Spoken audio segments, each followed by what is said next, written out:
আমরা আজকে গত ক্লাসে দ্রাব্যতা সংক্রান্ত যে গাণিতিক সমস্যাটি করেছিলাম তার একটি শর্টকাট দেব, যা মূলত আমরা এমসিকিউ এবং অ্যাডমিশন টেস্টে ব্যবহার করতে পারি। এখানে শর্টকাট ফর্মুলাটি হলো x - y divided by 100 + x * v, যেখানে আমাদের v হলো আমাদের আয়তন, দ্রবণের আয়তন, যেটিকে আমাদের গ্রামে নিতে হবে।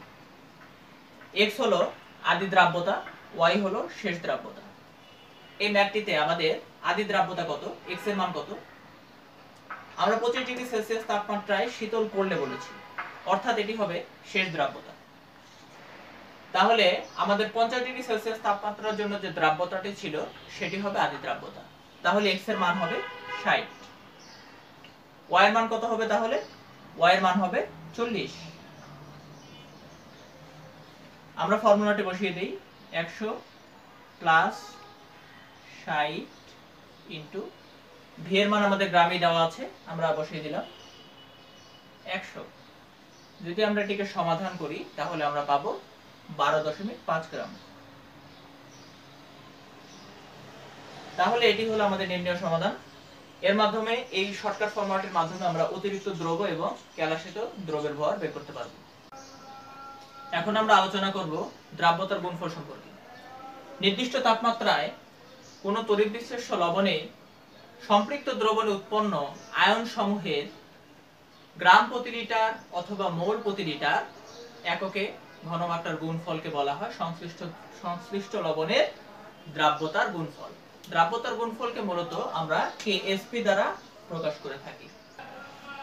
দ্রাব্যতার গুণফল মূলত স্বল্প দ্রবণীয় বা মৃদু তড়িৎ বিশ্লেষ্য দ্রবণের জন্য আমাদের প্রযোজ্য হবে।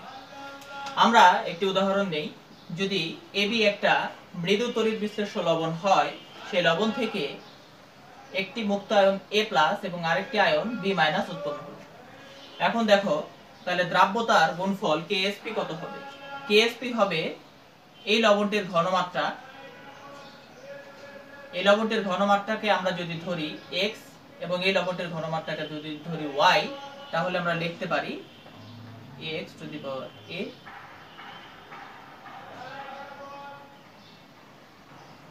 এটি হলো এর দ্রাব্যতার গুণফল।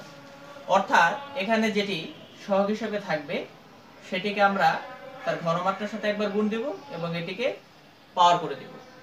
এখানে যেটি সহগ হিসেবে থাকবে সেটিকে তার ঘনমাত্রার সাথে গুণ দেব এবং টোটালটাকে পাওয়ার করে দেব। এটি হলো আমাদের নির্ণয় দ্রাব্যতার গুণফল। চলো একটি গাণিতিক সমস্যা দেখে নেওয়া যাক।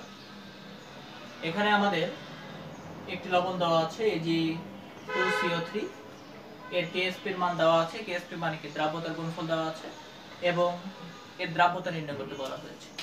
আমরা যদি একে বিক্রিয়া আকারে লিখি তাহলে কি হবে দেখো, এই লবণটি থেকে দুটি আয়ন উৎপন্ন হয়, একটি হলো Ag+ আর একটা হলো CO3 2-। এখন দেখো, এখানে আমরা যদি ধরে নেই এই টোটাল লবণটির দ্রাব্যতা হলো S, তাহলে ওর দ্রাব্যতা কত হবে? 2S এবং ওর দ্রাব্যতা হবে S। এখন আমরা কি জানি এখানে কেএসপি কত হবে? তাহলে কেএসপি হবে, আমরা একটু আগে যেটি লিখেছি, এখানে যে দ্রাব্যতাটি আছে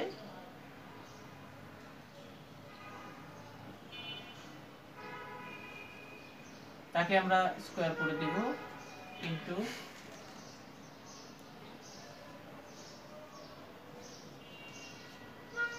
ওর এখানে পাওয়ার হলো 1 হবে, কারণ ওর সহগ 1। এখন দ্রাব্যতা বসিয়ে দেই। দ্রাব্যতা কত ছিল ভিতরে? দ্রাব্যতা ছিল 2s পরিমাণ। এটি স্কয়ার ইনটু হলো আমাদের s, তাহলে কত হয়? 4s³। তাহলে আমরা এই বিক্রিয়া থেকে একটি কেএসপি এর মান পেলাম, যেটি হলো 4s³। এখন আমাদের প্রশ্নে দেওয়া আছে কেএসপি এর একটি মান। এখন কেএসপি এর মানটি এর সমান দেখাই।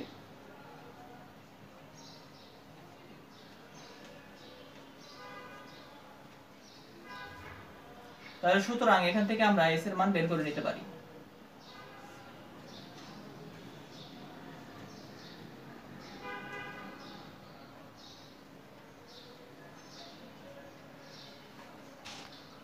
তাহলে ক্যালকুলেশনের পর আমাদের অ্যান্সার আসলো 2.47 × 10⁻⁴ একক হবে মোল পার লিটার।